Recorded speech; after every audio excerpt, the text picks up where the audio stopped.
Ok, beleza, gente. Então, chegamos aqui à nossa aula de número 34 da disciplina de cálculo numérico.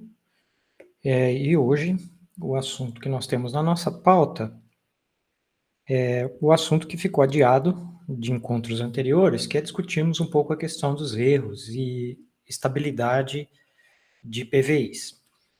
De modo algum, eu quero fazer aqui uma coisa que seja substituta para algo que vocês vão fazer numa outra disciplina, que é uma disciplina própria, onde se estuda equações diferenciais, tá bom?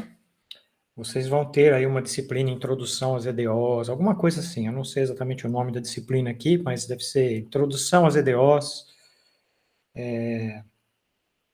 ou Equações Diferenciais Ordinárias, é o nome de uma disciplina que vai trabalhar com vocês muito dessas questões que envolvem erros, tá bom? Então, eu vou apenas dar algumas ideias aqui, eu não quero fazer uma coisa muito rigorosa, eu vou dar algumas ideias, né, de que tipos de erros que podem surgir num processo de resolução numérica de EDOs e mais ou menos como é que a gente pode fazer para mantê-lo sob controle em determinadas situações. Esse assunto é um assunto muito, muito vasto.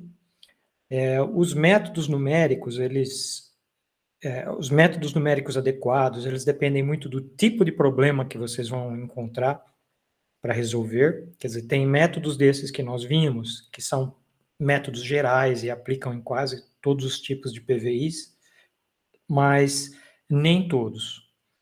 E mesmo aqueles que a gente encontra, nem todos eles vão ter todas as características que a gente gostaria que eles tivessem, certo? A gente sempre vai ter algum tipo de compromisso, dependendo do problema que a gente pretende resolver.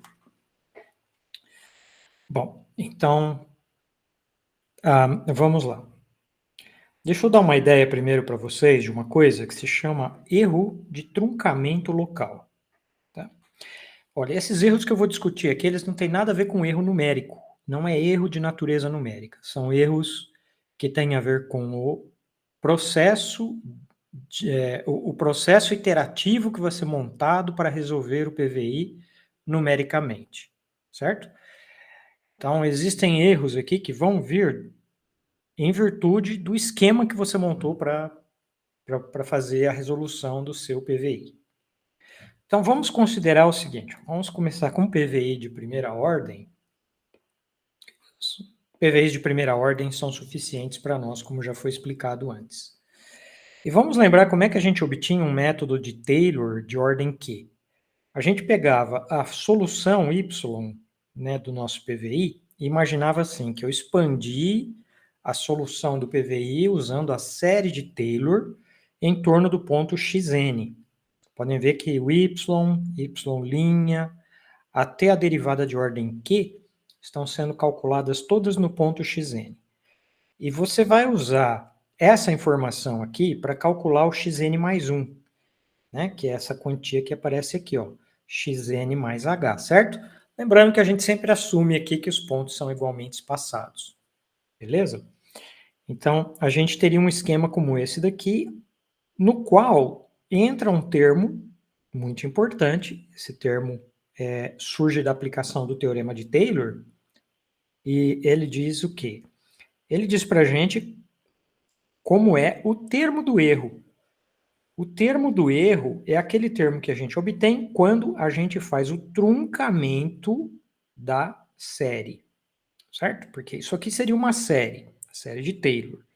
Mas se a gente decidir truncar a série aqui nesse ponto, a gente vai ter um erro e esse erro é dado por essa fórmula aqui. Desde que a função tenha derivada até a ordem q mais 1, certo? E esse termo de erro ele é calculado em algum ponto, que a gente não sabe exatamente qual é, mas a gente sabe que ele se localiza entre o xn e o xn mais h. Em outras palavras, entre o xn e o xn mais 1, certo? Tem algum ponto lá que dá esse erro exatamente, certo? A gente pode substituir y' aqui nessa fórmula usando essa equação que está aqui, né? Então, o y' calculado em xn, o que ele é? Ele é a sua f, onde a f é a função que define a equação diferencial, calculada em xn e y de xn, certo? E assim sucessivamente. Então, o yq aqui, a derivada de ordem q, seria a derivada de ordem q, né, desta função aqui, onde, para calcular essa derivada, eu estou olhando para essa expressão tudo como função de x, certo? Inclusive o y é y de x também. Então, faz sentido olhar para isso como função de x e derivar que, até a ordem q, né, no caso aqui, até a ordem q com relação a x. E aí o termo do erro ele seria dado pela derivada de ordem q dessa função f, certo? E esse termo aqui, pessoal, ele é chamado erro de truncamento local, que é o erro que você cometeu, então, quando é local, porque tudo isso está acontecendo nesse ponto xn, né? Quando você truncou a série de Taylor em volta do xn, você vai cometer este erro aqui, que é o erro local de truncamento, certo? Então, mesmo um método que é bastante preciso, como foi visto anteriormente, como o método de série de Taylor, não significa que ele é isento de erro, né? A gente vai ter um erro, um processo que, quanto mais derivadas eu tenho, potencialmente menos erros eu também vou obter, quer dizer, eu vou ter uma precisão maior, mas ainda assim, essa quantia aqui vai estar presente e ela não é, em geral, negligenciável. Tá? E notem, eu nem discuti aqui erro de arredondamento, certo? Os erros numéricos que vão acontecer do desenvolvimento desta expressão que está aqui, utilizando as regras aritméticas no sistema de ponto flutuante normalizado, certo? Cada operação que você fizer para calcular esta expressão que está aqui, vai incorrer em erros de arredondamento. E esses erros, muito difícil da gente analisar e de prever exatamente a ordem de grandeza deles, porque essa função f pode ser uma coisa muito complicada, as derivadas mais ainda, certo? Então, a gente não tem muito como prever e controlar esses erros assim tão facilmente. Pelo menos com o que nós temos nesta disciplina, não dá para a gente fazer essa análise. Então, a gente realmente vai negligenciar esses erros. Nós vamos imaginar que nós estamos trabalhando com um sistema de ponto flutuante que tem uma precisão muito grande, então os erros numéricos aqui não são maiores ou mais importantes do que este erro aqui. Tá ok? Embora isso que eu acabei de falar pode ser falso em algumas situações, certo? Beleza. Além do erro de truncamento, tem um conceito muito importante associado a todo o PVI, que é o conceito chamado estabilidade. E ele tem a ver com o seguinte: se vocês se lembram lá atrás, quando a gente discutia sistema linear mal condicionado, vocês devem estar lembrados que o mal condicionamento tinha a ver com pequenas perturbações nos coeficientes do sistema, certo? Que a gente poderia pensar assim, o que são os coeficientes do sistema? São os dados do problema, vieram do experimento, vieram do campo, né? Vieram daquele problema que você quer resolver, e eles contêm alguns errinhos. Então, esses errinhos, a gente gostaria de saber como é que eles interferem na solução final. No caso de um PVI, é natural a gente olhar para esse número aqui, ó, que é o Y0, né, que é a condição inicial do seu PVI. Ele estabelece, dentre as infinitas soluções que essa equação aqui pode ter, ele especifica uma dessas soluções, certo? A gente está lembrado disso, né? Dentro de um certo intervalo. Então, a gente gostaria de saber, se for feita uma pequena perturbação no y0, o que será que vai acontecer com a solução y do sistema? Será que ela vai variar muito ou será que ela vai variar pouco? Aí vamos pensar assim, numa situação ideal, acho que deve ser óbvio para vocês isso também, a gente desejaria que pequenas variações na condição inicial produzissem pequenas variações também na solução y, certo? Porque o contrário disso é muito ruim.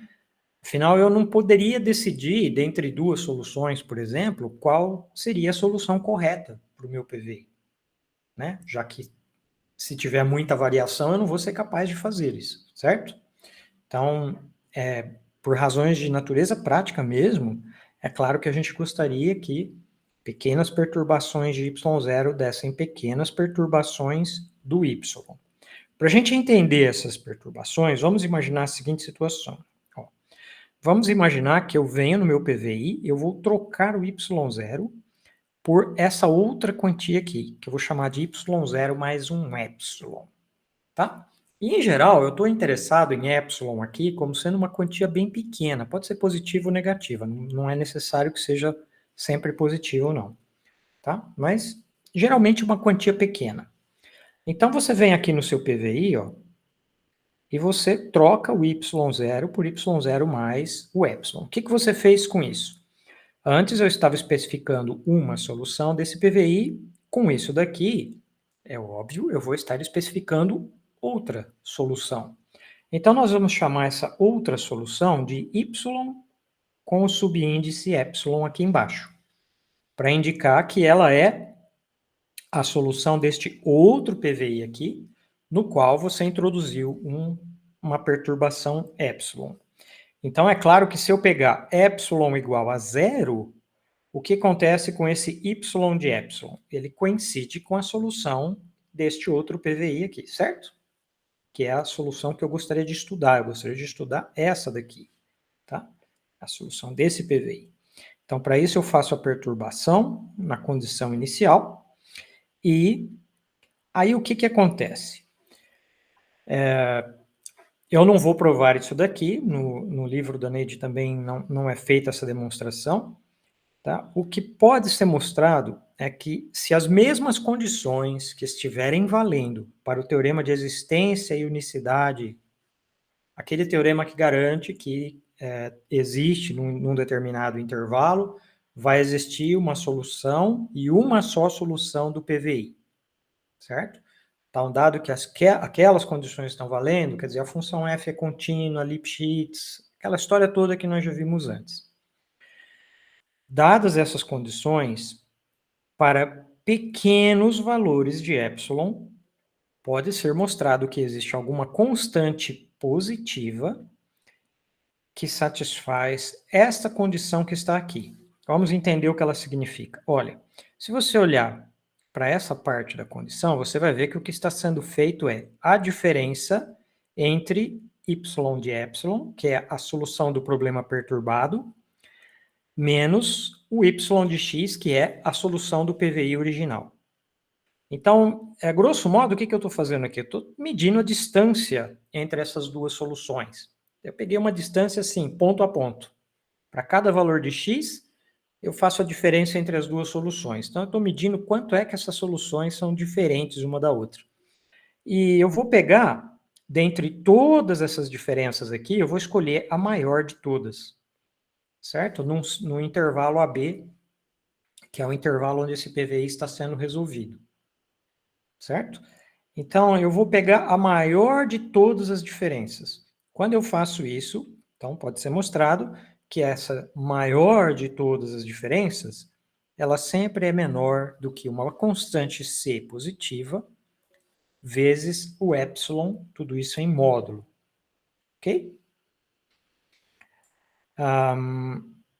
E o que significa essa condição aqui? Né? Bom, como isso aqui mede a distância entre as duas soluções, isso aqui está dizendo que se essa quantia for pequena, né? E essa quantia aqui também não for muito pequena, mas embora ela seja constante, ela deseja-se que ela não seja muito grande. Se essas coisas são pequenas, a maior de todas as distâncias também é pequena. Então, na prática, o que significa isso? Significa o que está escrito aqui, ó. Que se eu fizer pequenas perturbações na condição inicial, eu vou provocar pequenas perturbações também na solução do PVI. Quando isso acontece, a gente diz que o nosso PVI ele é estável, certo? Muito bem. Então, o que está sendo dito aqui é que praticamente todos os PVIs, a grande maioria de todos os PVIs que a gente pegar para resolver, eles vão ser estáveis neste sentido que está sendo explicado aqui. Tá ok? Não no sentido numérico, porque a gente tem que entender que o efeito dos erros numéricos, ele pode ser somado a este erro aqui, ok? E introduzir uma instabilidade no método, tá? Quer dizer, a instabilidade vai ser o contrário do que é a estabilidade. Pequenas perturbações na condição inicial vai provocar grandes alterações na solução final, certo? Isso ainda pode ocorrer não por causa destes erros aqui, de erro de truncamento e tal, mas pode acontecer por conta de erros numéricos, tá? Bom, vamos ver um exemplo aqui de uma situação na qual a gente consegue calcular os erros e entender o que está acontecendo. Então, vamos pegar este PVI aqui. PVY' menos Y mais 1, com a condição inicial Y de 0 igual a 1. E o intervalo que nós vamos escolher é algum intervalo fechado, que começa no 0 e vai até um certo B positivo. Então, pega o intervalo fechado, começando no 0, com X positivos, e vamos entender o que acontece aí. Bom, esse PVI a gente resolve ele exatamente, não é nada difícil de resolver, e a solução única desse PVI é uma solução constante igual a 1. Ok. Agora vamos pegar o problema perturbado. No problema perturbado, a gente vai pegar esse 1 aqui e vamos trocar ele por 1 mais epsilon. E vamos resolver de novo o PVI. E quando a gente resolve este novo PVI, analiticamente, a gente descobre esta solução aqui. Ela é 1 mais epsilon vezes a exponencial de menos x, dentro desse intervalo. Então, eu fiz uma pequena perturbação da condição inicial e a minha solução, ela era constante igual a 1, agora ela virou isto aqui. Tá? Então, aparece um termo a mais, que é esse termo. Então, se eu fizer a diferença entre essa solução, né? Para eu medir o erro, eu faço a diferença entre as duas soluções. Então, se eu fizer a diferença entre esta solução e esta daqui, esse termo é o que vai sobrar, né? Ou seja, em módulo y de epsilon menos o y de x, que é essa distância, ela é sempre igual, né? Sempre igual aqui ao módulo, que agora eu estou aplicando módulo em tudo, né? Então, entra o módulo de epsilon vezes a exponencial de menos x, que eu não preciso de módulo aqui. Agora, como eu estou pegando x, notem, os x são positivos. O que acontece quando os x são positivos? Essa quantia aqui é sempre menor ou igual a 1, quando os x são positivos, certo? Então, tudo isso aqui fica menor ou igual que epsilon. Ou seja, isto seria o caso deste teorema que eu falei que é possível ser provado quando eu pego c igual a 1. Se eu pegar c igual a 1, esta condição aqui vai estar satisfeita. Note que é até mais forte do que isso, né? Porque aqui eu tenho uma igualdade, ó, certo? Isso aqui é uma igualdade. Não é simplesmente aproximadamente, é igual mesmo. Então, o máximo dessa coisa vai ser menor do que 1 vezes o epsilon, independentemente do x dentro desse intervalo. Tá? Ok, então o que isso está mostrando para nós? Isso está mostrando que este PVI aqui é estável dentro deste intervalo. Ou seja, pequenas variações, então, na condição inicial dentro desse intervalo vão promover pequenas alterações da condição inicial, certo? E notem, essas perturbações vão ser tão menores, tão pequeno seja o epsilon que você vai pegar, certo? É uma situação que eu diria até assim, ideal, né? Uma situação muito ideal mesmo, que o erro seja o erro é uniformemente limitado pelo epsilon, e fica menor do que o epsilon, tão menor seja esse epsilon. Na maioria dos casos não vai ser assim, infelizmente. Agora, observe uma coisa importante aqui. Isso é uma situação ideal, mas pode ser que exista uma situação em que quando eu olho para o máximo dessas diferenças aqui, É possível que essa diferença seja maior do que o epsilon. Não neste problema aqui. Não, nesse problema aqui isso não acontece. Claro que não. Mas no outro PVI, pode ser que esta quantia fique maior do que o epsilon. Porque em outro PVI, eu tenho que lembrar que aparece uma constante, né? Essa constante, ela pode ser uma constante muito grande. Se ela for uma constante muito grande, é possível que essa quantia acabe sendo maior do que isto aqui, em vista da constante que aparece na frente, certo? Bom, quando isso acontece, a gente já deve esperar o quê, né? Isso aqui é uma medida de erro, um desvio da sua solução em relação à solução, né, de um problema não perturbado. Se essa coisa aqui fica maior, muito maior do que o epsilon, e a gente fizer a resolução numérica desse PVI, a gente deve esperar que grandes erros vão ocorrer, certo? Nós vamos encontrar aí uma forte instabilidade do método nesses casos. E a gente vai dizer que esse tipo de PVI é mal condicionado. E notem isso mesmo ignorando-se os erros de arredondamento. Tá? Sem falar de erro de arredondamento, isso aqui ainda pode acontecer. Quer dizer, eu posso ter um PVI que, analiticamente falando, ele é mal condicionado. Tá? No sentido em que, se eu fizer pequenas variações do epsilon, vai me dar grandes variações da solução y de epsilon correspondente. Certo? Ainda que ela esteja limitada. Vamos ver um exemplo. Então, se a gente pegar esse outro PVI aqui, y' é lambda vezes y menos 1. Tá? Também no intervalo de 0 até b positivo. De novo, esse PVI tem única solução, constante igual a 1. Vamos fazer agora o problema perturbado, colocando um mais epsilon, e vamos resolver esse PVI. Resolvendo esse novo PVI, olha, vocês vão encontrar esta solução aqui. 1 mais epsilon vezes a exponencial de lambda x. E agora, quando eu fizer a diferença entre o epsilon e o y em módulo, isso vai me dar o módulo de epsilon vezes a exponencial de lambda x. Certo? Bom, agora duas coisas diferentes podem acontecer. Primeira coisa que pode acontecer, quando o lambda for menor ou igual a zero, isto daqui fica menor do que isto aqui, certo? Menor ou igual que isto. E nós temos a estabilidade do método. Então, aqui o método é estável. Mas, o que acontece neste outro caso aqui, quando o lambda é positivo? Bom, quando o lambda é positivo, agora essa coisa fica igual ao módulo de epsilon vezes a exponencial de e elevado a lambda b.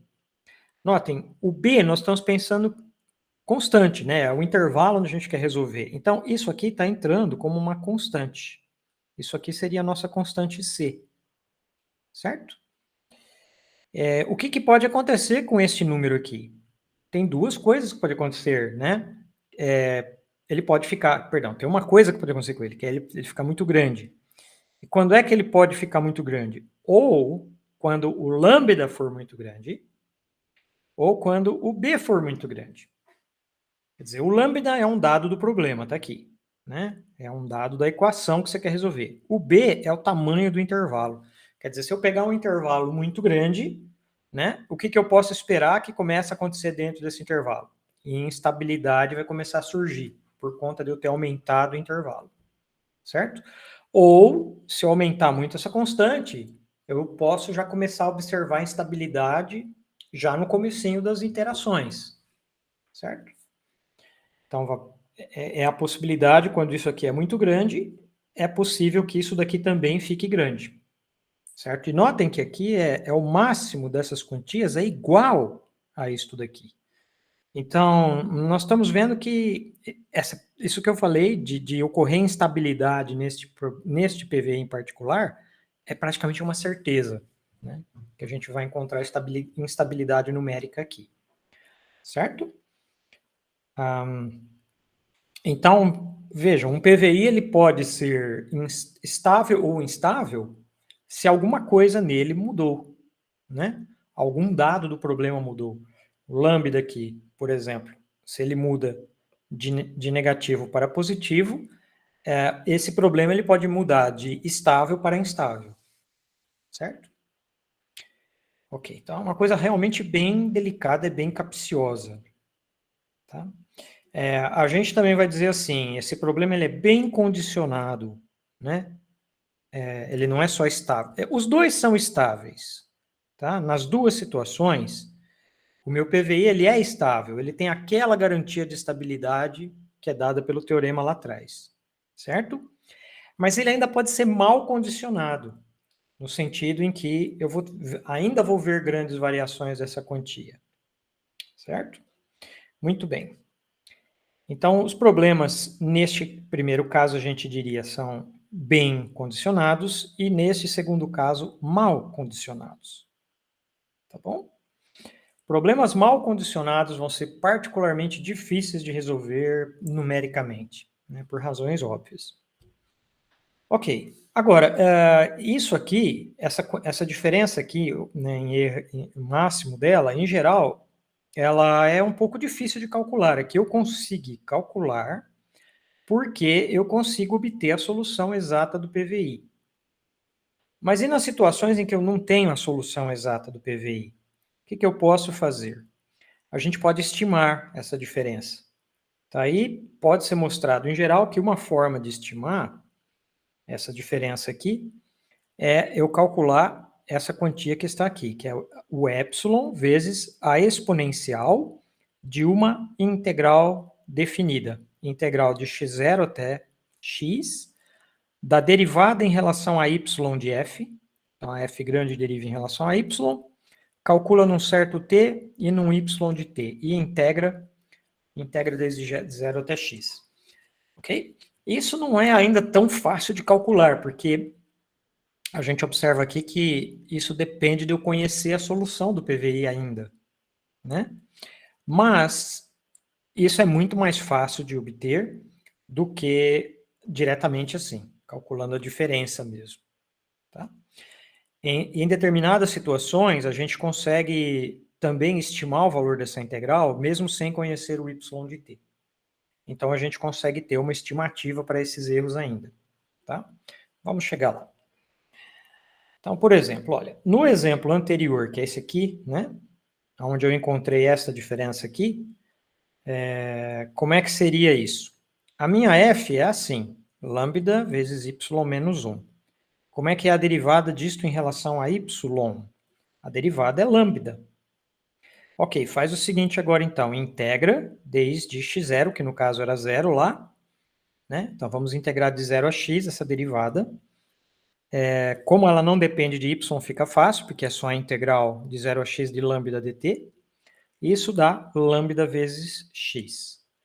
Então, de acordo com este teorema aqui, a diferença y epsilon menos y deve ser aproximadamente o epsilon vezes a exponencial da integral. Então, notem, a quantia que eu obtive aqui por essa estimativa, e aqui é estimativa mesmo, por isso que eu uso esse símbolo, né? Porque é só uma estimativa. Bom, ela concorda imediatamente com o que foi calculado antes. Então, parece que, em geral, né, a gente se convence que fazer isso aqui é bastante razoável, certo? Ok. Vamos ver um outro PVI, então. Neste PVI aqui, eu pego y' igual a menos y ao quadrado de x e a condição inicial y de 0 igual a 1. Novamente, é possível calcular a solução exata deste PVI, e ela é esta solução aqui. Y de x é 1 sobre 1 mais x.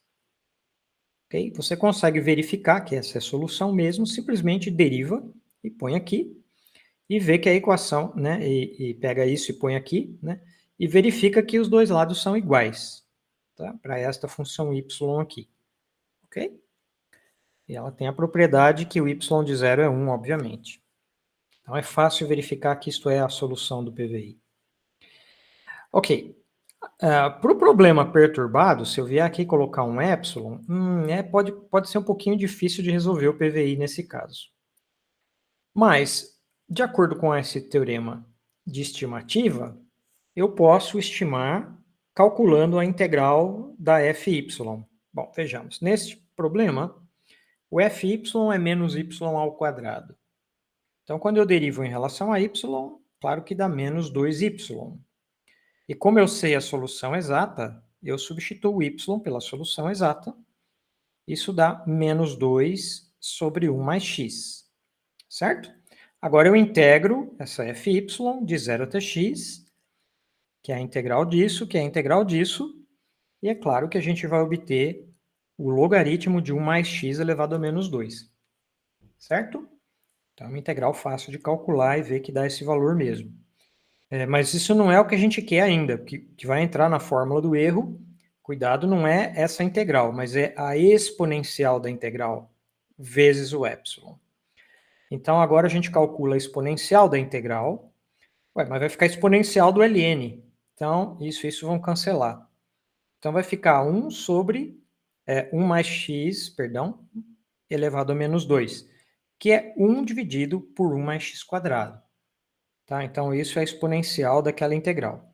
Portanto, a diferença entre epsilon e o y, para x suficientemente pequeno, ela pode ser aproximada por epsilon vezes esta quantia aqui, que vai dar epsilon dividido por 1 mais x ao quadrado. E notem que, como x, estou interessado em x positivos, essa coisa aqui fica menor do que 1, e novamente a gente tem que esse problema é bem condicionado. Tá? Então, para os x positivos, ele é bem condicionado, porque essa quantia aqui ela vai ser menor do que uma constante em módulo, né? Vai ser menor que uma constante vezes o meu epsilon, por conta de 1 sobre 1 mais x quadrado, e decai para zero. Certo? Muito bem. Uma coisa interessante de observar aqui, olha bem para a fy. Né? A fy que apareceu aqui é uma função negativa. A fy é sempre negativa. Bom, se ela é sempre negativa, o que acontece quando eu integro ela nos x positivos? É a integral de uma função negativa. A integral de uma função negativa dá uma quantia negativa também. Certo? A gente espera que essa quantia seja negativa. Então, quando a gente calcular a exponencial disso, vai dar uma coisa que decai para zero. Certo? Então, de maneira geral, sempre que essa coisa aqui, né, sempre que essa fy for negativa, na hora que a gente integrar vai dar negativo, na hora que exponenciar vai dar uma quantia pequena que vai para zero. Então, o nosso problema vai ser bem condicionado.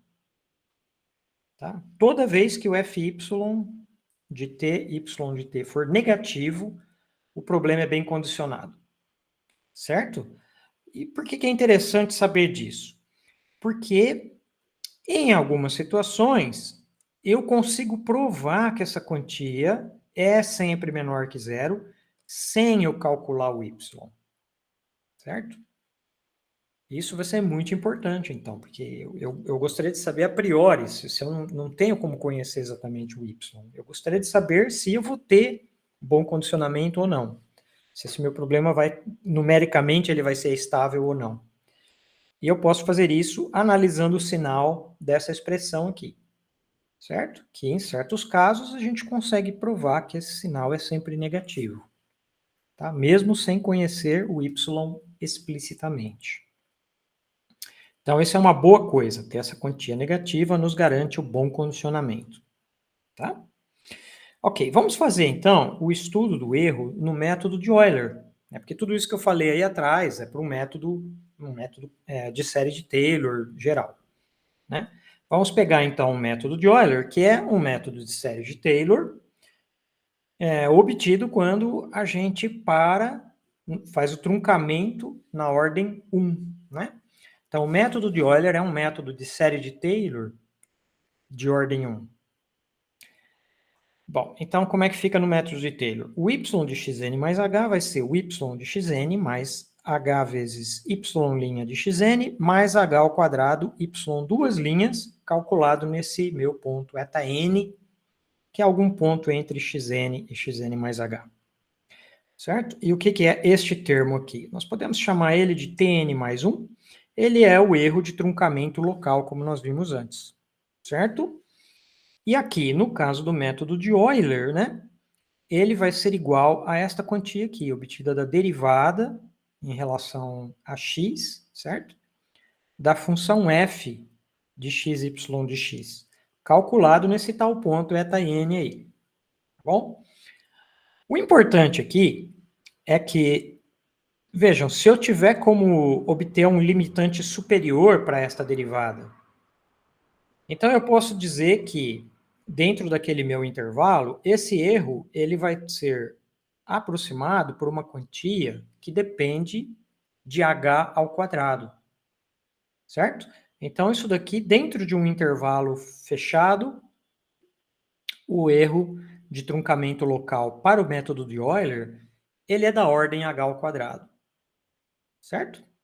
Quer dizer, se você pegar um h e dividir ele pela metade, o que você espera que aconteça com o erro de truncamento? Esse erro deve decair para 1/4 do que você tinha antes, certo?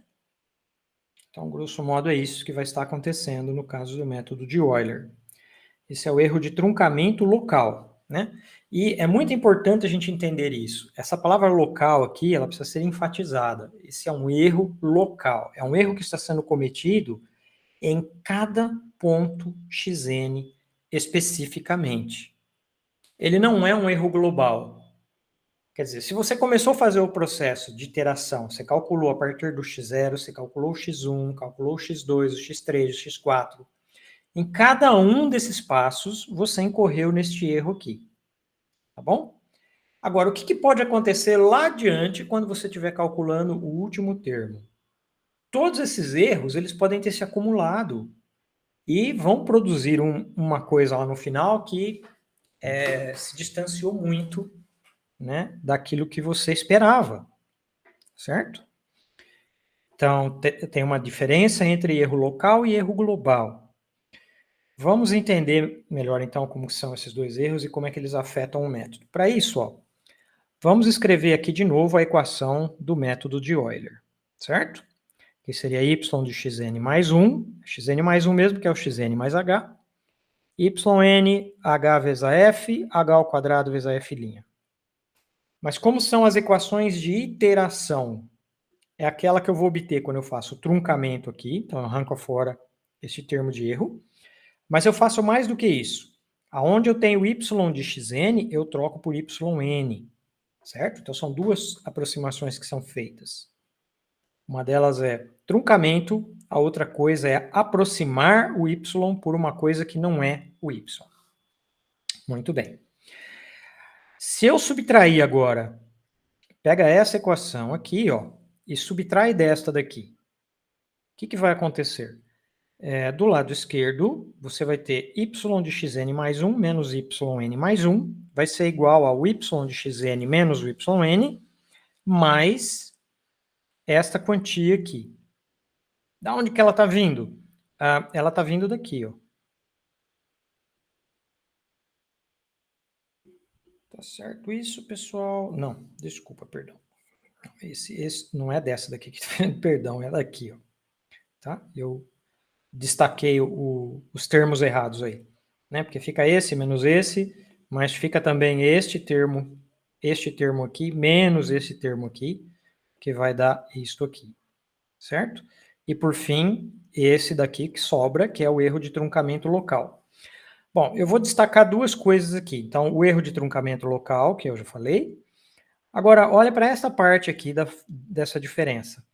Aparece essa mesma diferença que tem do lado esquerdo, só que com índices menores, né? Aqui é o y de xn mais 1 menos yn, e aqui é o y de xn menos o yn. Mais essa coisa aqui, certo? Olha, se a gente chamar esta diferença aqui de en, ela é o erro total que você vai cometer na tentativa de aproximar este valor que você gostaria de aproximar por este outro aqui. Tá? Então, eu tenho o valor exato que eu não conheço e o valor aproximado que o meu método calcula. Esta diferença é um erro absoluto, né, que eu vou chamar de en. Então, aqui seria o en mais 1 e aqui isto seria o en, certo? Que é essa diferença aí. Então, vejamos. O EN mais 1 é igual ao EN mais essa coisa e mais essa coisa aqui ainda. Bom, este erro aqui, como eu falei, é o erro de truncamento local, e este outro erro aqui, vejam, ele é um erro que não faz sentido chamar ele de erro de propagação, porque ele traz consigo o erro da etapa anterior, que é o EN, acrescido desta outra quantia aqui, certo? Que pode não ser zero. Isso vai contribuir para o erro N mais 1, certo? Então, eu tenho, a cada iteração que vai sendo feita, a introdução de dois erros que têm origens diferentes. Uma é o erro de truncamento local, que é aquele que você cometeu em cada posição, e mais esse outro erro aqui ainda, certo? Ok, vamos ver como é que esses erros afetam o nosso método. Essa diferença aqui é um pouquinho chata de calcular, da forma como ela está, mas o que nós podemos fazer aqui, para deixar essa coisa um pouquinho mais maleável? Nós podemos vir aqui nesta diferença e aplicarmos o teorema do valor médio aqui, olhando para isso daqui como uma função dessa parte aqui, né? Aplicando o teorema do valor médio aqui, você deriva esse lado e deriva esse lado em relação a x, né? Então, e calcula a diferença, né? Então, fazendo isso, o resultado que vai dar é que essa diferença pode ser aproximada pelo fy, calculado em xn y de xn, vezes o y de xn menos o yn. Tá? Então, isso aqui é obtido, primeiro, olha para tudo isso como função de x, né? Faz uma diferençazinha no xn, chama de xn mais h, né? Ou aqui você chama de yn mais h, melhor dizendo. Deriva isso em relação a h, ok? Aplica o teorema do valor médio, isso vai te dar uma igualdade aqui, mas agora essa igualdade vai envolver um ponto que eu não sei qual é, vai aparecer um certo eta. Se você trocar o eta pelo y de xn de novo, você não tem mais o igual aqui, tem uma aproximação, certo? Eu já fiz isso daqui algumas vezes, acho que vocês devem estar lembrados de como isso é feito. Tá bom? Então não é muito difícil de acreditar que essa diferença aqui pode ser aproximada por esta. O legal daqui é que aparece esta diferença aqui, quando a gente aplica o teorema do valor médio. E essa diferença é novamente o EN, né? Então eu posso escrever essa coisa aqui deste modo, né? O lado esquerdo, que é o EN mais 1, o lado direito, que é o EN, mais o FY vezes o EN, mais o erro de truncamento local. Então, ficaria assim, EN mais 1 é aproximadamente 1 mais H vezes o FY, vezes o EN, certo? Mais o F', que é o erro de truncamento local. Vamos ver um exemplo de aplicação disso. Então, considera este PVI aqui, ó. Y' é igual a 2 vezes x, y de 0 é igual a 0. E a única solução desse PVI é y de x igual a x ao quadrado. Isso é muito fácil de verificar também, né? Que x ao quadrado resolve esse PVI aqui. Para este PVI, nós temos f de xy é 2 vezes x, ok? Então, se você derivar em relação a y, dá zero, né? Essa coisa aqui, deriva em y, dá zero. Então, o nosso f', que a gente já calculou antes, o f', né, olhando para tudo isso como função de x, ele seria o fx de xy mais o fy vezes o fx de novo, né? Mas como isso daqui está dando zero, e esta derivada em relação a x é igual a 2, então tudo isso daqui dá sempre constante igual a 2. Então o nosso f' é constante igual a 2, certo? Essa parte aqui é constante igual a 2. Então o nosso en mais 1, e como fy deu zero, essa parte aqui some, porque deu zero, né? E essa daqui dá constante igual a 2, esse 2 e esse 2 vão cancelar. O que sobra no final? Sobra isto aqui. Então, neste PVI, o erro na etapa n mais 1, ele vai ser sempre igual ao erro na etapa n, mais esse termo h ao quadrado, que é o erro de truncamento local. Então, de novo, este PVI aqui, ele é interessante porque ele tem erro de truncamento local da ordem h ao quadrado. Isso é muito bom. Mas vamos entender o que acontece com o erro global. Para a gente entender o erro global, a gente faz o seguinte: olha para esta relação aqui como uma relação de recorrência. Se o erro na etapa n mais 1 é isto, então o que era o erro na etapa n?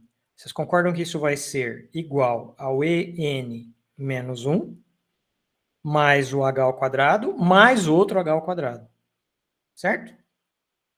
E assim sucessivamente. Quer dizer, cada vez que você vai usando esta relação para ir abaixando o índice de n mais 1 para n menos 1, para n menos 2, etc., vai aparecendo um termo h ao quadrado em cada aplicação. Então, por indução, se você preferir, por indução sobre o n, você consegue mostrar que o en, na verdade, ele é igual a n vezes h ao quadrado, certo? Ora, mas o que qual é a relação que existe entre o n e o h ao quadrado? Ou melhor, entre o n e o h, né? Entre n e h, existe esta relação aqui. N vezes h é igual ao xn. Seria, na verdade, 0 mais n vezes h, na verdade é isso aqui, né? x0 mais n vezes h é igual ao xn, certo? Essa é a relação que vale em geral.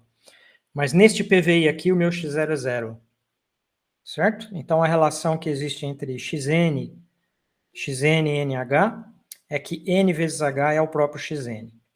Então, daqui, desse nh ao quadrado, a gente vai tirar nh e vai sobrar xn. Então, o nosso en, em cada ponto que você estiver aplicando, ele, na verdade, vai ser da ordem de h e não da ordem h ao quadrado. Certo? Então, o erro global aqui de propagação, ele vai ser proporcional a esse h, certo? Então, ele é um erro da ordem O de h. Então, o erro local de truncamento é proporcional a h ao quadrado em cada ponto que você calcula, isso é verdade. Mas, à medida que você vai avançando nas iterações, a característica desse erro vai alterando e vai se tornando proporcional a h. Ok? Toda vez que acontece isso, você diz que esse seu método tem ordem 1, tá? Quando o erro, este erro, que é o erro acumulativo de propagação, ele é proporcional a h, você diz que o método é de ordem 1. Tá? Então, o que nós resolvemos aqui é que esse método de Euler, especificamente este método de Euler, aplicado neste PVI, o método de Euler possui ordem 1. O que pode ser mostrado de forma geral é que a solução obtida no método de Euler, ela sempre satisfaz esta condição que está aqui. O erro vai ser, quando a gente calcula o máximo do erro, né? Aqui seria máximo. Tá? O máximo do erro é n, quando o xn percorre esse intervalo de x0 até o b, ele vai ser sempre menor ou igual que alguma constante positiva vezes o h. Certo? Okay? Então, isso justifica, de novo, dizer por que esse método tem ordem n. E aí, a definição do o que seria um método numérico de ordem p. Ele vai ser um método numérico que satisfaz uma desigualdade semelhante a essa, só que na qual o h aparece elevado a um certo expoente p. Tá? Então, sempre que isso acontece, sempre que o erro satisfaz essa condição, a gente diz que o método ele é convergente e de ordem P. Ok? Então, de novo, o que nós mostramos aqui neste exemplo anterior é que, neste exemplo anterior, o método de Euler, ele satisfaz essa condição. Então, obviamente que em módulo ele vai ser menor que uma constante vezes o h, certo? Dentro do intervalo AB, pelo menos, a gente pode entender, substituir isso aqui pelo maior valor que aparece, né? Então, vai ser uma constante vezes h. Então, o máximo do erro vai satisfazer uma constante vezes h. Então, por definição, né, aquele método é um método convergente de ordem 1. E como a gente pode mostrar que, em geral, o Euler satisfaz isto, em geral, o método de Euler, então, vai ser um método convergente de ordem 1 apenas. Ok? Muito bem. Então, quando a gente vai decidir a ordem de convergência de um método numérico, a gente deve se preocupar em como é que é o erro nesse método e se perguntar se, em módulo, esses erros são limitados por alguma constante vezes h elevado a um certo expoente p. O expoente p que isso acontece, e a gente diz que ele é a ordem do método. Tá? Muito bem. Então, por exemplo, no método de Taylor de ordem p, você expandiu até a derivada de ordem p, com erro de truncamento local, né, da ordem O de h elevado a p mais 1. O que pode ser mostrado aqui, fazendo uma análise semelhante ao do método de Euler, é que o máximo dos ENs vão ser menores ou iguais que esta quantia aqui. Uma constante, alguma constante, vezes h elevado a p, vezes o máximo, quando x percorre o intervalo de x0 até b, da derivada de ordem p mais 1 de x. Bom, se isto aqui for uma quantia limitada, né, ou seja, se a sua função tem derivada de ordem até p mais 1, e você está integrando, resolvendo essa EDO num intervalo fechado, né, e essa quantia aqui é contínua, então significa que ela vai ser limitada dentro desse intervalo. Portanto, ela vai ter um máximo dentro desse intervalo. Esse máximo, combinado com o valor dessa constante, vai cumprir o papel de alguma constante. C vezes essa constante aqui. Vezes h elevado a p. Em cujo caso, então, a gente vai dizer que o nosso método ele é convergente de ordem p. Tá? Então, em geral, o método de Taylor, quando você tem derivada até ordem p mais 1 contínua dentro de um intervalo fechado, esse método é um método que tem ordem, ele é convergente e de ordem p também. Até aqui tudo bem, pessoal? Tudo bem, professor. Ok, maravilha. Agora, o que a gente pode dizer dos métodos de Runge-Kutta? Quando nós estudamos os métodos de Runge-Kutta lá de R estágios, a gente viu que o que se pretendia fazer? Se pretendia pegar e aproximar um método de série de Taylor, sem calcular as derivadas que o método de série de Taylor requer que a gente calcule, mas preservando a ordem de convergência. Quer dizer, a gente quer um método que, se ele se compara com um método de Taylor de ordem P, então ele tenha convergência, né? A gente quer que o Runge-Kutta tenha a mesma ordem de convergência P, de onde ele provém. O que pode ser demonstrado, bom, antes de eu demonstrar, antes de eu falar disso, do erro, antes de eu falar da ordem de convergência do Runge-Kutta, eu escrevi o Runge-Kutta aqui numa forma um pouquinho mais geral do que eu tinha escrito antes. Né? A cara geral do Runge-Kutta era assim, yn mais 1 é o yn mais h vezes essa combinação linear aqui dos k's, certo? Na qual apareciam certos coeficientes, ci's, e a gente pede que a soma desses coeficientes seja igual a 1, tá bom? Isso aqui é para que o método seja consistente. Eu não discuti consistência aqui ainda, amanhã a gente fala um pouco sobre consistência. Beleza. Agora, se você olhar para a expressão que define o KI, você vai ver que ela parece um pouco estranha, diferente da definição que foi dada na aula passada, é isso que eu introduzi isso? 2 aulas atrás? Não sei.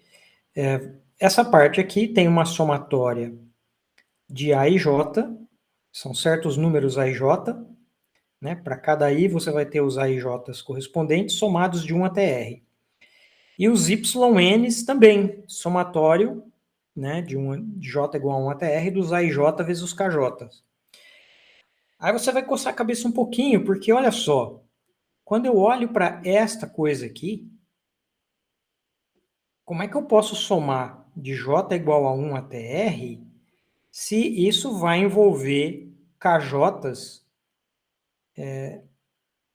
O KI aparece nessa lista aqui, né? Dependendo do valor dos A e J's que você puser aí, o próprio KI vai aparecer do lado direito nessa expressão. Vocês estão percebendo isso, pessoal?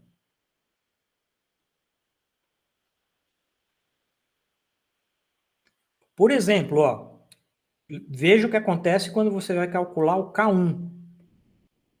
Se eu vou calcular o K1, quer dizer, o I é igual a 1. Então, você chegou aqui desse lado, e você vai fazer agora somatório de A1, K1 mais A12, K2, etc., até A1N, KN. Você envolveu o K1 nessa soma.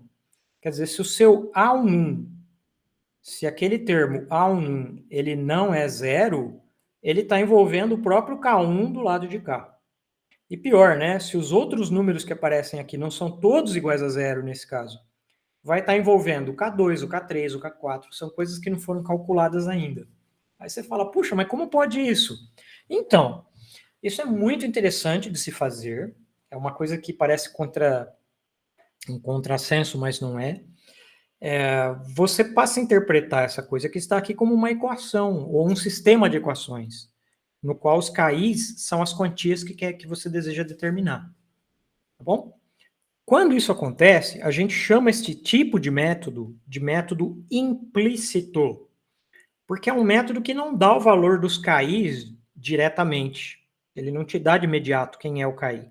Você tem que resolver um sistema de equações para você descobrir quais são os KIs que vão aparecer ali. Tá bom? Caso contrário, os métodos que a gente viu antes de Runge-Kutta, todos eles eram métodos nos quais essa matriz de coeficientes A e J, ela era triangular inferior com zeros na diagonal principal. O que significava isso? Que não aparecia essa dependência no lado direito. Quer dizer, você conseguia calcular o K1, depois a partir do K1 eu calculo o K2 e assim por diante.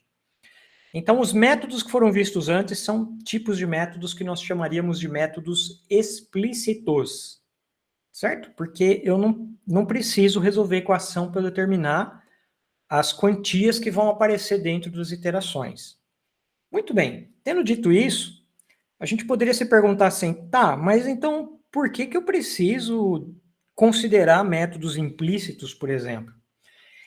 Como a gente vai ver, se der tempo amanhã eu mostro isso para vocês. Se eu conseguir implementar um método implícito, eu vou mostrar isso. Os métodos implícitos, eles possuem estabilidade melhor do que os métodos explícitos. Quer dizer, em geral, quando a gente aplicar, fazer as iterações com métodos implícitos, ao longo do tempo, os erros tendem a permanecer mais ou menos constantes.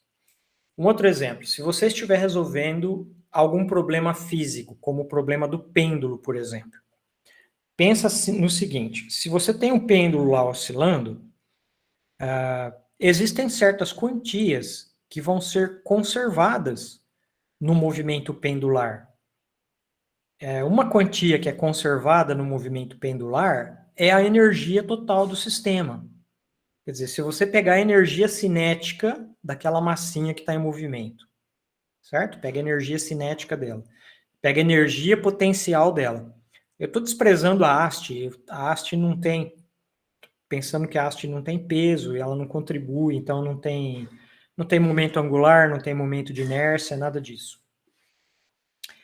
Então, essa quantia, que é a energia total do sistema, é uma energia que tem que ser conservada. Se não tiver atrito, e você começar, né, der a partida nesse pêndulo, sendo então um pêndulo ideal, né, ele deve ficar oscilando para sempre, né, e a amplitude dele nunca vai mudar, certo? Essa quantia é sempre conservada.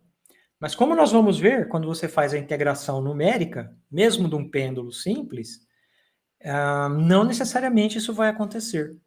Você pode começar a ter um desvio na energia, que é o resultado, sei lá, de todos esses erros que foram acontecendo ao longo do processo. Em métodos implícitos, esses erros podem ser minimizados. Tá? E você tem um sistema que permanece com alguma quantia conservada ou conservada aproximadamente. Tá? Para que seria útil um sistema assim, que tem uma estabilidade boa de longo prazo? Por exemplo, para fazer simulação de movimento planetário. Você gostaria de entender o movimento planetário durante um tempo muito longo.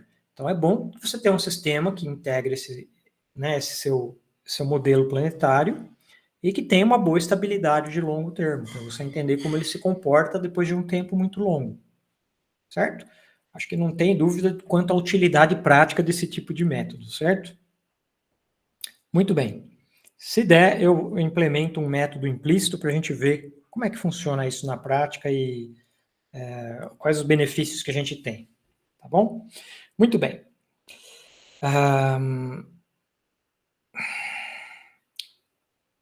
Olha, um exemplo simples de um método de Runge-Kutta implícito, ele surgiria, por exemplo, se a gente pegasse a equação que define o K1, ó, e escrevesse ela dessa forma: K1 é igual a f de xn mais h, yn mais h vezes o K1. Então, notem que aqui aparece, é um caso em que a matriz de coeficientes lá do Runge-Kutta tem um elemento só dentro dela e esse elemento é igual a 1. Então, isso aqui é um método de Runge-Kutta, é um método de Runge-Kutta implícito, tá? Mas ele tem só um coeficiente, só um K1 para ser determinado. E a equação do K1 fica assim. Então, cada iteração que eu for fazer, como é que eu vou fazer para achar o valor de K1? Eu vou ter que resolver essa equação que aparece aqui, né? Por exemplo, eu posso estimar um valor inicial do K1 usando o método de Euler usual. E depois aplicar um método de resolução de equação para um método iterativo de resolução de equação, usando esse valor inicial para encontrar o valor final que deve ter o meu K1. Então, dentro das iterações do PVI, eu devo ter outras iterações lá dentro para refinar esse valor, certo? E esse método, escrito dessa forma aqui, é o que a gente chamaria de método de Euler implícito, tá? Então, isso aqui é um método de Euler também, porque ele termina aqui, ó, num termo, né, o último termo dele é H vezes K1. E é implícito porque, para eu calcular o K1, eu tenho que resolver uma equação, tá? Então, ele é chamado método de Euler implícito, também chamado método de Euler implícito retrógrado. E ele pode ser implementado na prática usando uma classe de métodos que a gente chamaria de métodos do tipo previsor-corretor. Bom, mais sobre isso amanhã, se o tempo permitir, né, a gente faz isso. Ok. O que a gente pode mostrar para os métodos de Runge-Kutta que acontece o seguinte: se eu tenho um método de Runge-Kutta explícito, então aqueles que foram discutidos nas aulas anteriores se enquadram aqui, os de ordem 3 que a gente viu, os de ordem 4 que a gente viu também. Então, se eles são convergentes e de ordem P, o que é possível mostrar é que a quantidade de estágios é sempre maior ou igual que a ordem de convergência do método. E lembrando que aqueles métodos foram determinados para que a ordem de convergência fosse igual à do método de ordem de Taylor correspondente. Tá? Então, aqueles métodos que nós vimos são métodos de Runge-Kutta que possuem ordem mesmo 3 e 4. Eles são convergentes de ordem 3 e convergentes de ordem 4. Os de ordem 2 também, que nós vimos, né? O método de Euler melhorado e o método de Euler modificado, certo? Então, aqueles 3 exemplos de antes, né? São 3 exemplos de métodos de Runge-Kutta, em que a ordem e o número de estágios coincidem.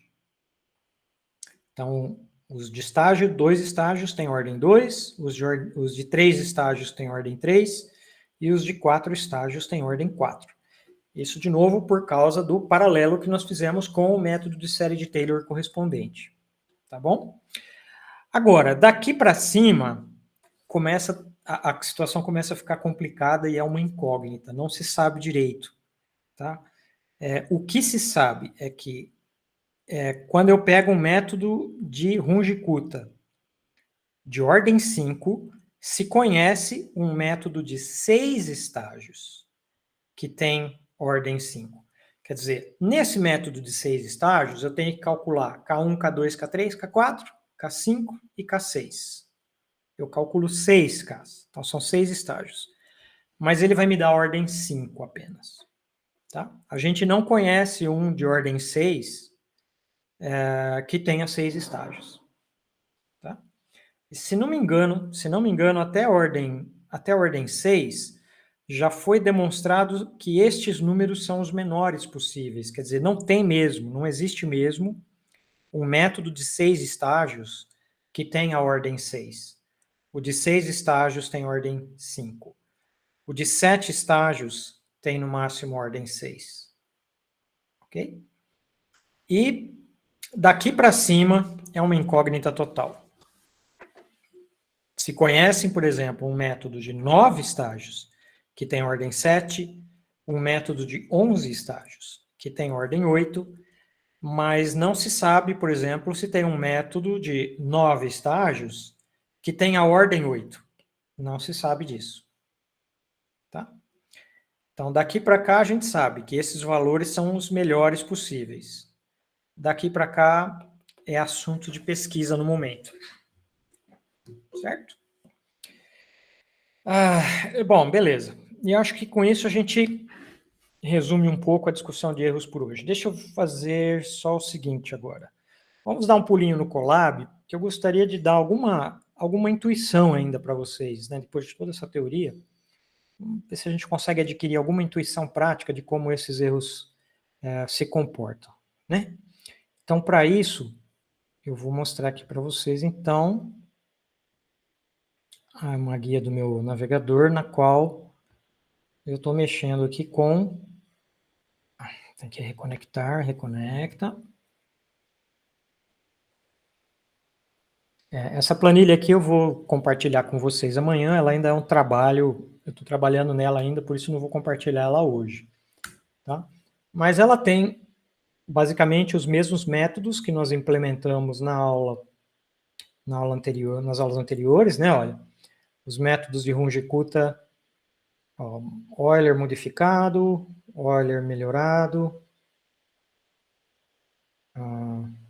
Esse aqui é o melhorado. Ué, por que apareceu 2 vezes? Está repetido aqui. Não sei por quê. Depois eu apago. Tudo bem. Então temos Runge-Kutta de ordem 3, Runge-Kutta de ordem 4, 2 versões. Eu ainda estou preparando aqui um Runge-Kutta de 6 estágios, tá bom? Mas no momento ele não está funcionando muito bem, provavelmente porque tem erros aqui nas constantes. Então eu não vou apresentar isso daqui hoje não. O que eu gostaria de fazer é calcular isso daqui.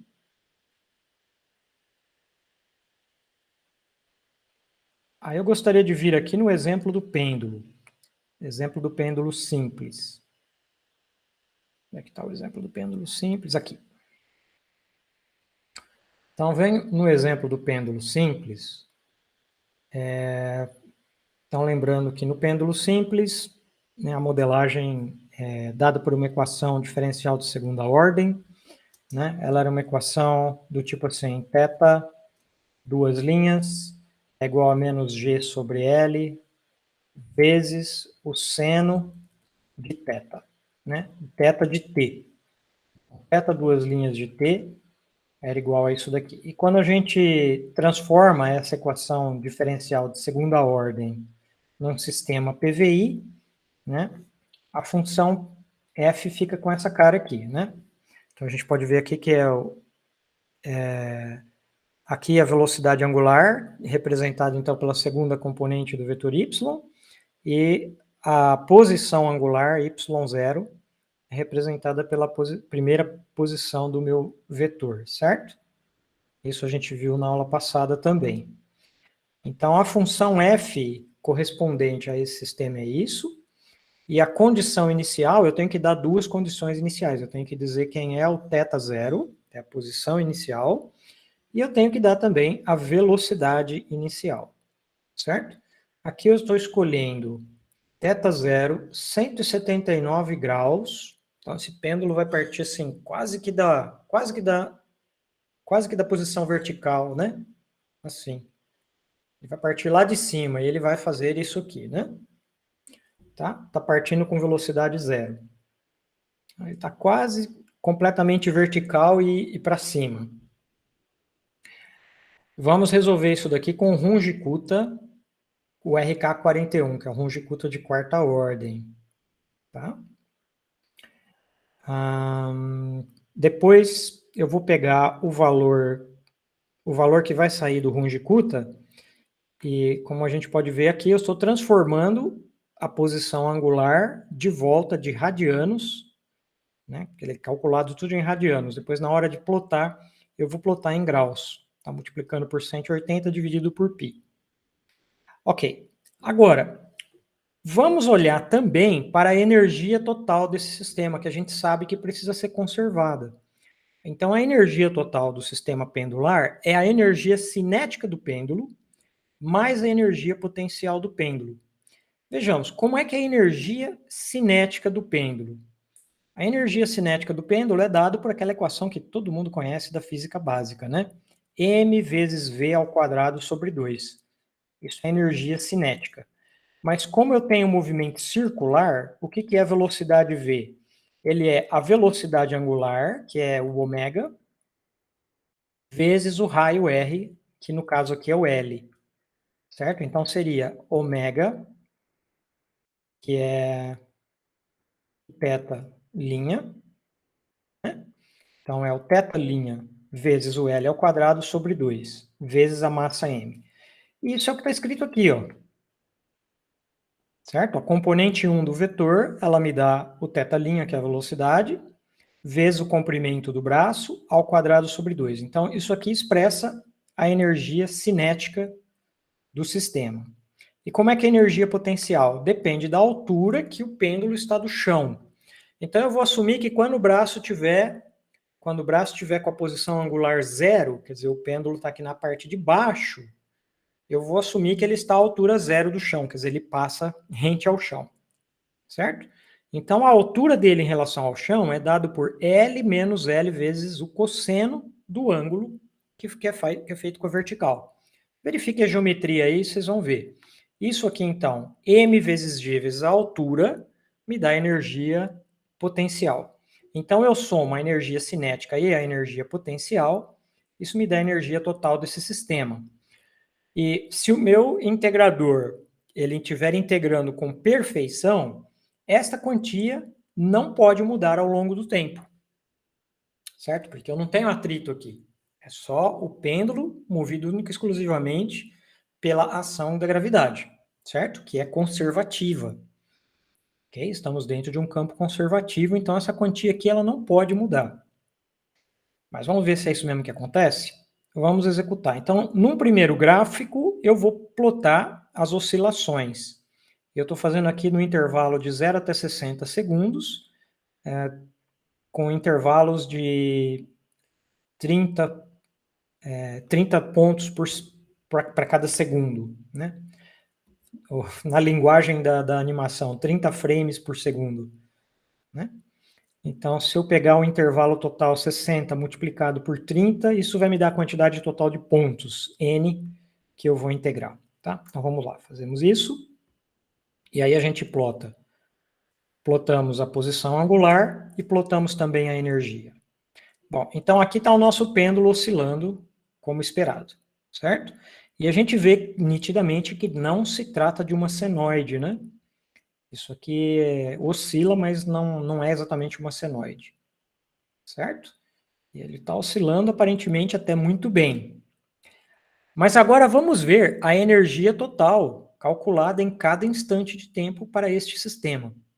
Olha o que acontece com a energia total. Vocês estão percebendo, pessoal?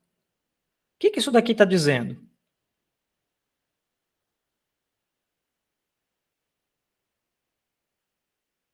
Que não está conservando. Não está conservando. Se a gente perceber aqui, ó, ela vai caindo. Então, o que deve acontecer se eu deixar esse meu pêndulo oscilando por um longo tempo? O que vai acontecer com ele? Esta energia está caindo, caindo, caindo, e ela é a energia total do sistema, certo?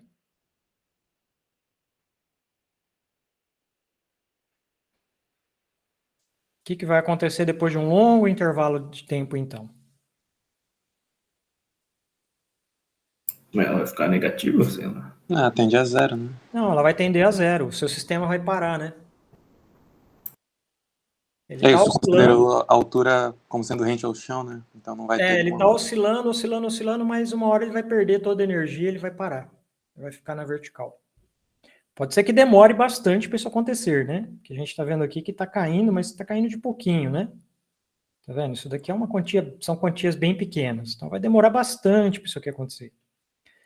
Mas a gente percebe, então, que esse nosso método de integração, que é o Runge-Kutta 42, a gente não vai ter estabilidade a longo intervalo, né? Um intervalo muito longo. A estabilidade não se mantém. Ela se mantém razoavelmente constante num intervalo pequeno. Por exemplo, assim, 1 segundo, ela caiu, 1 minuto, né? Ela caiu, mas caiu de muito pouquinho. Então, é praticamente imperceptível, a gente não nota diferença aqui, né? Visualmente, a gente não vai conseguir perceber. Mas se a gente deixasse esse negócio oscilando por um longo tempo, isso aqui vai cair e uma hora esse pêndulo vai parar. Certo? Ou seja, é como se tivesse um atrito, né, embutido de alguma forma dentro desse pêndulo aí, né, desse sistema. Só que não é exatamente um atrito, isso aqui é um efeito provocado pelos erros de truncamento local, pelos erros numéricos, né? Todos os erros estão envolvidos aqui, de truncamento, os erros de propagação, os erros numéricos, tudo isso está sendo evidenciado aqui, né, neste gráfico. Tá? Porque ele está calculando em cada instante de tempo qual deveria ser a energia cinética, a energia total do sistema. E a gente está vendo que essa energia está caindo. Mas num sistema conservativo isso não devia acontecer. A energia deveria permanecer constante. Certo? Vamos ver o que acontece se a gente muda o método. Isso aqui é o RK41. Vamos para o RK42 e ver o que acontece. É uma disputa de quarta ordem também. Parecido, mas não é exatamente igual. Olha só. Né? A gente percebe que essas partes horizontais aqui, ó, elas parecem mais longas do que o anterior. Vamos ver.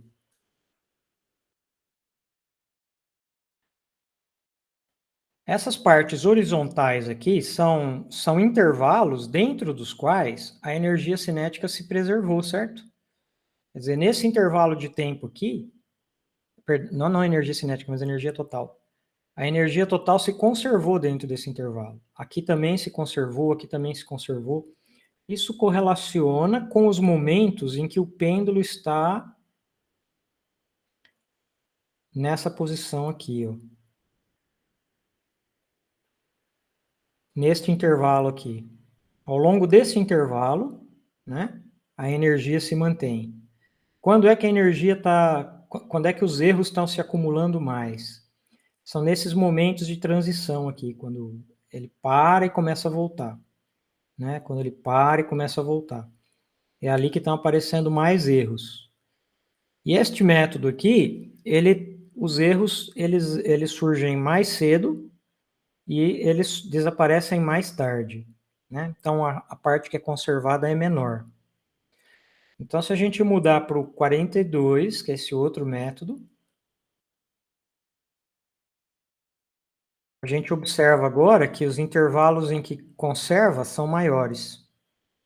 Então, esse método aqui seria um pouquinho mais, né, ligeiramente preferível ao RK41 para esse tipo de problema. Mas ele tem o mesmo defeito no final das contas, né? Sempre em algum momento ele vai causar erro, e o erro, infelizmente, ele vai se acumulando e a energia do sistema vai diminuindo. Certo? Legal. Vamos ver o que acontece se a gente botar aqui o método de Euler. Vai ser muito interessante isso. Vamos resolver com o método de Euler. Olha só o que aconteceu com o método de Euler. O pêndulo não oscilou, né? Ele ficou girando assim, ó. Né? Que é o que nós estamos vendo acontecer aqui, ó. Ele não oscilou, ele está girando, girando, girando para sempre. Né? De fato, a energia dele, como a gente pode ver, está aumentando, né? Como se eu tivesse uma força externa atuando no pêndulo para acelerar ele cada vez mais. Certo? Não, isso não está acontecendo, não é isso, né, que a gente está observando aqui. Esses são simplesmente os erros que estão se acumulando. Beleza, vamos ver como ficaria o método de Euler melhorado. Vamos aplicar o Euler 1. Aplica o Euler 1, olha o que acontece com ele. Também nós temos esse problema, ele vai ficar girando, girando, girando para sempre. E a energia está aumentando cada vez mais. Um pouco mais devagar agora, mas ainda assim, ó, a energia está aumentando. Certo? Quer dizer, esse método também introduz muito erro. E o Euler 2, como será que fica? O Euler 2 está fazendo isso aqui. É semelhante. A gente vê, está aumentando também. O pêndulo fica girando, né, sem parar. Tá? Então, a gente vendo que a gente tem informação extra, né, sobre o sistema físico que a gente quer entender. Essa informação extra vem na forma da energia total aqui no caso, que a gente pode usar como uma medida para nos dizer quão bom está sendo a solução que foi encontrada. Então, aqui, por enquanto, a que está ganhando é essa aqui, né? É o RK42. Por enquanto, esse é o melhor. Está produzindo o melhor resultado aqui, certo? Amanhã a gente vai retomar esse exemplo. Deixa eu mostrar só o de quinta ordem. Ele não está funcionando muito bem. Ou eu acho que ele não está funcionando muito bem, porque está acontecendo isso aqui com ele. Ele começou a oscilar, mas as oscilações foram diminuindo. A energia total do sistema fez isso aqui, ó. Caiu para zero, quase que de imediato. Eu não sei, mas acredito que seja porque a minha implementação deve ter algum erro. Então eu tenho que verificar melhor. Tá, isso aqui não está pronto ainda para a gente confiar nessa informação, né? Mas eu quis mostrar para a gente ver que acontecem coisas estranhas, né, às vezes. Vejamos, o que mais a gente poderia fazer aqui? Vamos pegar um método de ordem 3, RK31. O que vai acontecer com RK31? Ele funciona bem, mas aqui a gente pode perceber, ó, que os erros estão sendo daquele tipo, né, que fica constante no intervalo, depois muda, constante no intervalo, depois muda. E aqui são relativamente maiores, né? A energia total do sistema está caindo bastante rapidamente aqui. Então, isso aqui significa esse pêndulo, depois de um tempo relativamente curto, ele deve parar. Então, ele está oscilando e eu acho que dá para perceber que a amplitude aqui está diminuindo. Né? Se você desenhar uma linha aqui que liga esses picos, você vai ver que essa linha ela tem uma inclinação para cima. E aqui a mesma coisa, a linha vai ter uma inclinaçãozinha para baixo. Então, essas amplitudes estão ficando cada vez menores e, obviamente, em um momento previsível até, esse pêndulo deve parar de oscilar por conta desses erros. Não deveria, né? Mas está parando por conta do nosso método que não é capaz de... Não tem estabilidade, né? Num intervalo muito longo. O RK32 também é semelhante ao que ele faz, certo? Então, realmente, por hora, o nosso melhor método de integração é o método de Euler, é o método de Runge-Kutta de quarta ordem. Eu já programei um método de Euler implícito, chamei de Euler 3. Vamos tentar resolver isso com o Euler implícito. Acontece isso aqui com o Euler implícito. Então, algo parecido com o de Runge-Kutta de ordem 5, né? Esse aqui ele foi perdendo energia até ficar em zero. Mas esse método implícito a gente vai conversar mais sobre ele na aula de amanhã. Não vou falar mais sobre ele hoje, não. Ok. Então, amanhã a gente continua essa discussão sobre erros, estabilidade, etc., por meio de mais exemplos. Mas eu prometi para vocês que eu ia fazer uma animação bonita do pêndulo duplo, certo? E eu fiz essa animação. Não sei se vocês já viram, mas está aqui o pêndulo duplo resolvido com o método de Runge-Kutta RK42, certo?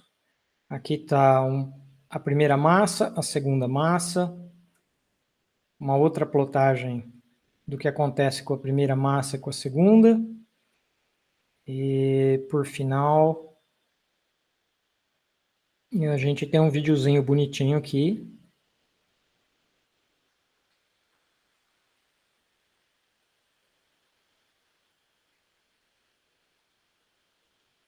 Do comportamento do pêndulo duplo.